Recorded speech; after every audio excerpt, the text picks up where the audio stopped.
YouTube, what's going on? It's been a quick minute since I've been out here making videos.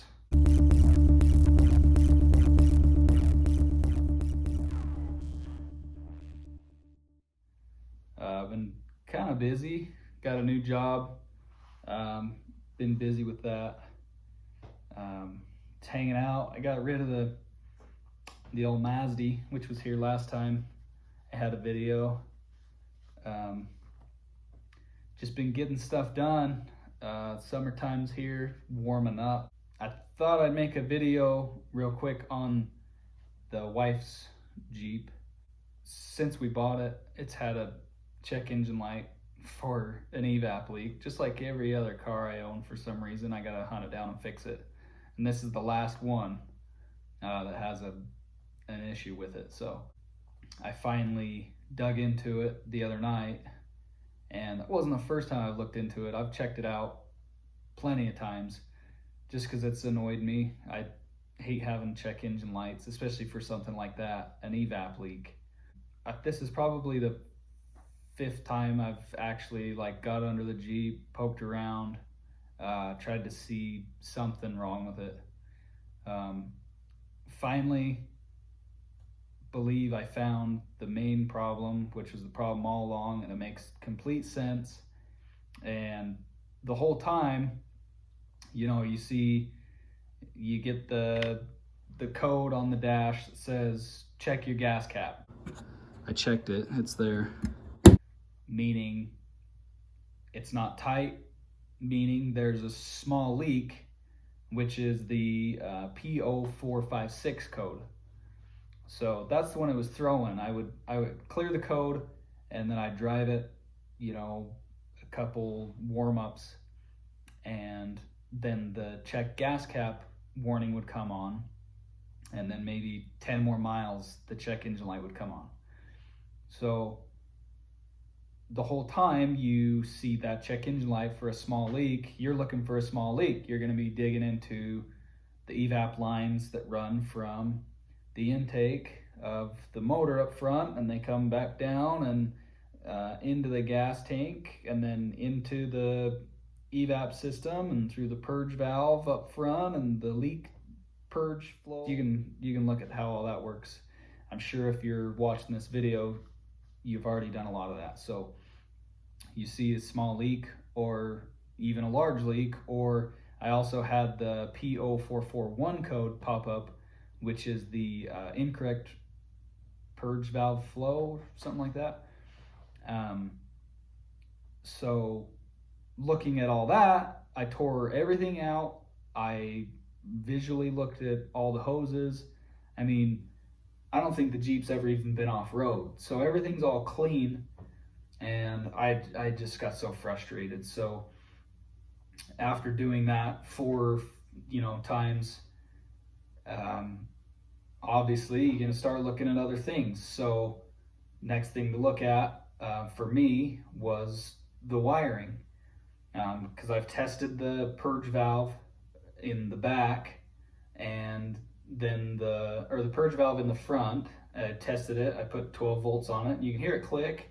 You can hear it allow if you blow air through the tube, it'll release the air. So I tested that. I mean, it worked. And then I tested the one in the rear. Same thing. Throw 12 volts on it. You can hear it click and open up.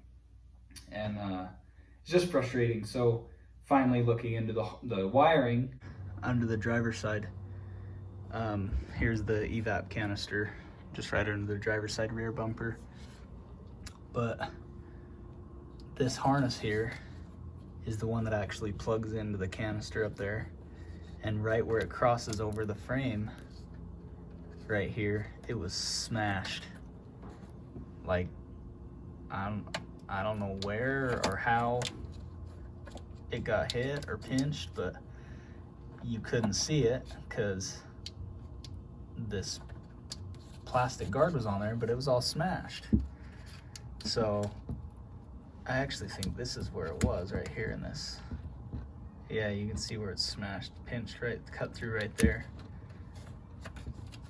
So I zip tied it up a little tighter and better, but I had to pull the wire like clear back because it was all corroded and nasty, and I couldn't even get it to solder because it was all burnt.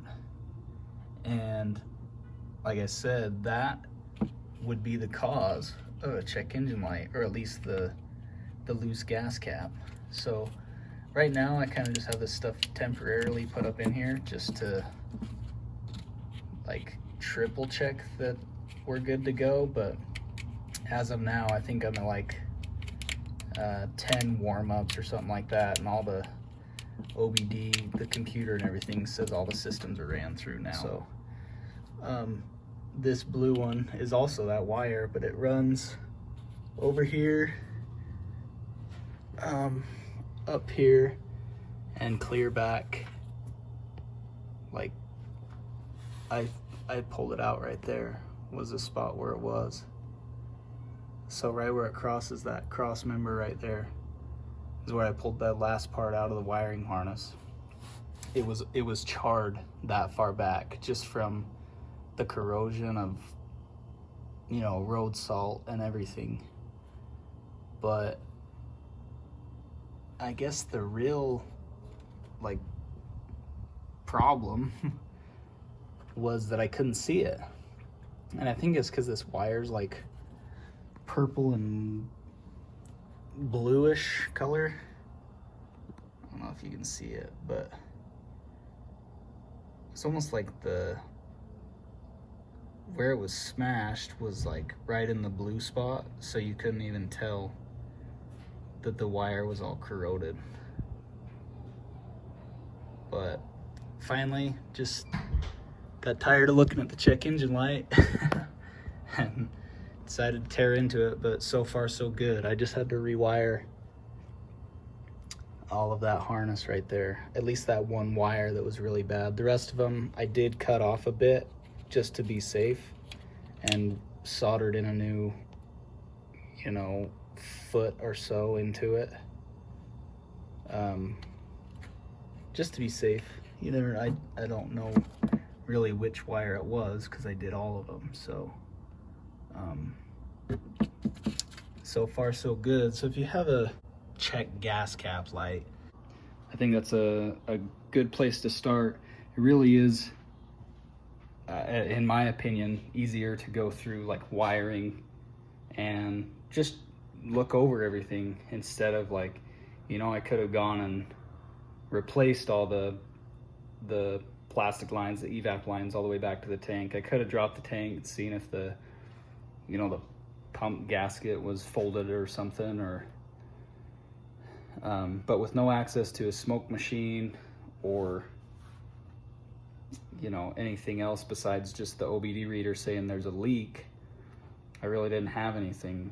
So digging into it and just checking everything for the 10th time, that ought to do the trick. But that's the cheapest way to go, besides buying, you know, the little things to start like I did. I bought the gas cap and the light still came on and everything. So yeah, give a check on the wires. If there's any pinched wires or anything, it's gonna corrode, cause resistance in the wire, and most likely trip the computer, because that's how the little leak solenoid works, is more resistance than throws a check engine code. So thanks for watching. Hope I can help somebody out. I'll have I should have another video or two here soon, doing a few camping trips, and got to catch you guys up on Moab still, so stay tuned for that, even though it was like 4 months ago. See ya.